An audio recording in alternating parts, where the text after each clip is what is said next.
Assalamualaikum warahmatullahi wabarakatuh. Darasummaan faaya cinqaan jiruuta naadhaa sababa isitiin namarraa rabbii lafa kaayaa jennaan gaaf tokko sababa darasummaa himachuutiin rakkoo takka keessaa ba'e beektanii gaafan biyya Itoophiyaa yookaan walloo irraa ka'ee Saudi Arabiyaa deemuudhaaf magaalaa Finfinnee irraa gara Hararitti yaabbadhee subii ganama ka'ee magribatti yeroon Harariin gahee keellaatu jira beektanii keellaan suni nu qabe makiinaa hunda bubuuse nama jechuudha birri 200 Itoophiyaa kafalteeti Hararirraa Finfinneetti si deebisan jechuudha mastaaqa laalanii kaanii namni ani waliin biyyaa ka'e hundi isaatu ni kafale isan qabu jedhee hodhaa mihaa kana keessa barbaadaniiti akkasitti birri irraa fuudhanii of duuba deebisan jechuudha ani yeroo isaan naqaba mastaaqa itti kennee akka biyyiti yallee walloo taate argee poolisiin maal jedheen ani karaa deemutti hin jiru darasummaa dhufe masgida Arateenyaa jedhamu kana obboleessi koo amata as qaba isa biratti qara'uu dhufee jedheen masgidi Arateenyaa asirraa fagoo jira itti nageessaa jedheen poolisiidhaan akkas taanaan gaa jedhanii na fattashanii akkana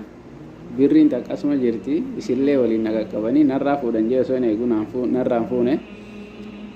akkasumatti kalas asiin gadi ba'e yaabbadhu deeminaan jedhanii nama waliin biyyaa ba'e keessa ana qofatu sababa darasummaa himateen makiinaa san keessa gimbii poolisii keessaa gadi ba'e deeme jechuudha gadi ba'etti yaabbadha jee Arateenyaa jeetinan bakka san Arateenyaa jaama jeeni masgida Arateenyaa bajaajii dura qabee Arateenyaa jennaani jabaa birri 30 jetti isa poolisiin birri 3 jette miilumaan deemin Arateenyaa san dhaabbadhee ka'ee makiinaan irraa naabuun dhabu jee makiinaa guddaa dura qabee eessa deemte jennaan Arateenyaa jeen natti kolfanii ka'anii bar Arateenyaan asumaanaan jedhanii achirraan masgida san bulallee jedhee oli seennan zabeenyaan naarihee akka maraataatti maraata makee wastaaddarii wajjin alanin bule haala saniini rabbiin cinqaa sila kasaaraa biyyaa bahee biyyatti deebihuu jechuu osoo nas sarabne sanna oolche maali sababni rabbii gaditti darasummaa himachuu kooti darasummaan faayaa rabbiin sababa isitii cinqaa jiruu tanallee lafaa namarraa kaahaa jechuu fedheeti